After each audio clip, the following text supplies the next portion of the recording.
Hey everyone, welcome back to Theme Park Philosophy, the channel where theme parks aren't just about entertainment, but expressions of deeper ideas about power, meaning, and how we organize the human experience.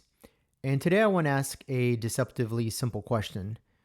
Who is actually in charge of the magic at Disney? Obviously, it's Bob Iger, but I don't want to think about it in just a corporate sense, but philosophically. Because Disney is a fascinating case study in something called co-management. And that is the idea that leadership, authority, and decision making shouldn't rest in one person, but that it should be shared. And when you look closely, Disney sits right at the fault line of one of philosophy's oldest tensions, which is plurality versus unity, or many voices versus one final decision. But before we discuss co management as a theory or Disney as a modern corporation, it's worth remembering something that's easy to overlook. Disney itself was founded through co management. From the very beginning, the companies were not the product of a single mind, but of a partnership. Walt Disney was the visionary, he was the artist, the storyteller, he was the dreamer. And his brother Roy was the stabilizer.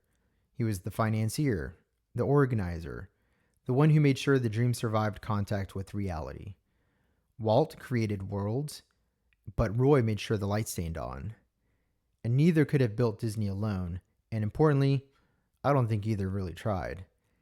That creative operational split isn't a modern problem at Disney, but rather the company's original condition.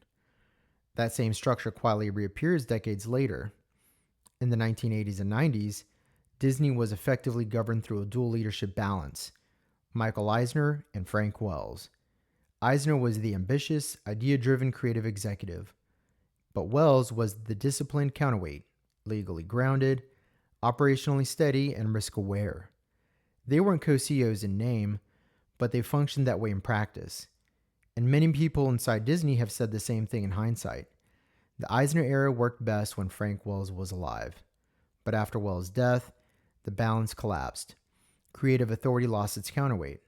What had been vision slowly became excess, conflict, and instability. And once again, the lesson seemed clear.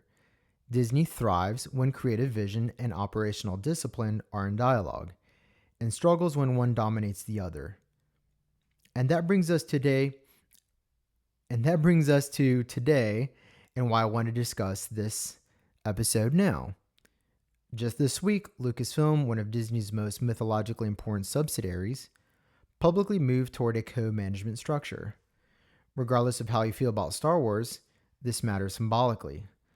Lucasfilm isn't just a business unit, it's a storytelling engine, a cultural inheritance, and a modern mythology. And Disney's response is not to place that power in a singular pair of hands, but once again to share it. That decision didn't come out of nowhere. It sits inside a long Disney tradition of distributed authorship paired with centralized execution, which raises the deeper question.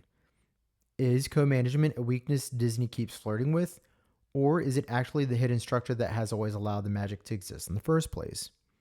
And that question is the real inspiration for today's episode. So let's step back philosophically and ask what co-management really means. At a basic level, co-management means shared authority. Instead of one leader making final decisions, you have co-chairs, shared leadership roles, collective decision-making structures. Philosophically, this idea goes back centuries. Thinkers like Aristotle worried that when too many people rule, responsibility dissolves. But others, especially modern philosophers, argued the opposite, that no single person can hold enough knowledge to rule wisely over complex systems. And that's the key assumption behind co-management.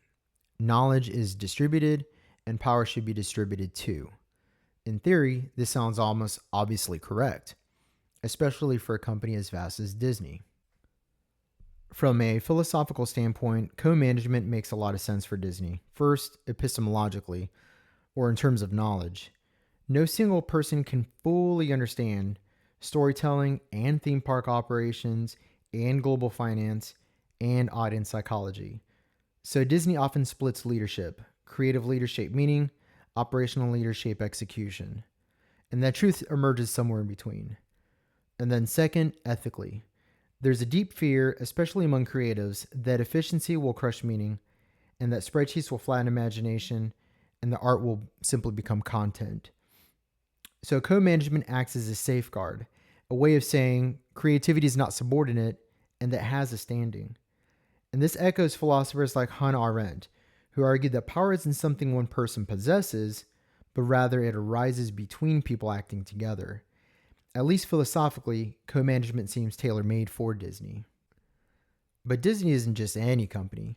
It's a meaning-making institution operating at industrial scale. Disney has to do two fundamentally different kinds of work at the same time. One, creative labor. Things like storytelling, myth building, emotional resonance, cultural memory. And then secondly, operational labor. Things like park logistics, capital allocation, safety systems, pricing models, global scale. Philosophically, these two worlds operate by completely different logics. Creativity thrives on ambiguity. Operations thrive on clarity. Creativity asks, what feels right? Operations asks, what works? And this is where co-management stops being elegant and starts being very fragile. And then it happens, co-management finally starts to break down. Because Disney eventually has to decide. A movie is either greenlit or it's canceled. A ride either opens or it doesn't. Or $1 billion investment either happens or it does not. And so this is where philosophers like Carl Schmitt enter the picture. Schmitt is famous for saying, sovereign is he who decides on the exception.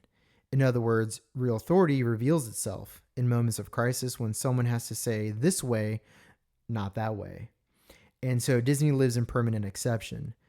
Box office failures, park emergencies, streaming wars, cultural backlash. In these moments, shared authority becomes dangerous because if everyone decides, no one is responsible. And Disney, perhaps more than any other company, relies on symbolic clarity. People want to know who is steering the ship, who absorbs the blame, who restores confidence. And this is why Disney repeatedly returns to strong, singular CEOs in moments of instability. And so what's happening? Well, what's happening is Disney ends up in like a philosophical compromise, if you will, and not always consciously, but out of practicality. Philosophically speaking, it's plurality interpretation, but unity in execution. Disney encourages debate, councils, creative collaboration, and shared leadership upstream, where meaning is formed. But when it comes time to commit to resources, to move dirt, to release a film, to respond to a crisis, authority collapses into one final decision maker. And this mirrors Aristotle's mixed constitution, the Roman Republic, modern constitutional governments like ours. Its plural voices generate wisdom, but singular authority enabling action. And so Disney's greatest risk isn't choosing the wrong structure. Rather, it's letting one logic dominate the other. When operations dominate, creativity becomes risk managed into mediocrity. IP gets mined instead of renewed. The magic thins out. But when creativity dominates, costs explode, disciplines erode, and scale collapses under its own weight. So co-management can't resolve this tension, and it can only stage it honestly. In conclusion, Disney teaches us something profound. Creativity needs dialogue, but institutions need decisions. And co-management isn't Disney's enemy, but neither is it Disney's savior. The magic doesn't come from flattening authority, but rather it comes from knowing exactly where plurality should end and responsibility should begin. And that tension between many voices and one decision isn't just Disney's problem, it's actually the problem of modern civilization. If you enjoyed this episode, subscribe to Theme Park Philosophy, where we ask what rides, stories, and parks reveal about how we think and imagine. Until next time, keep questioning the magic.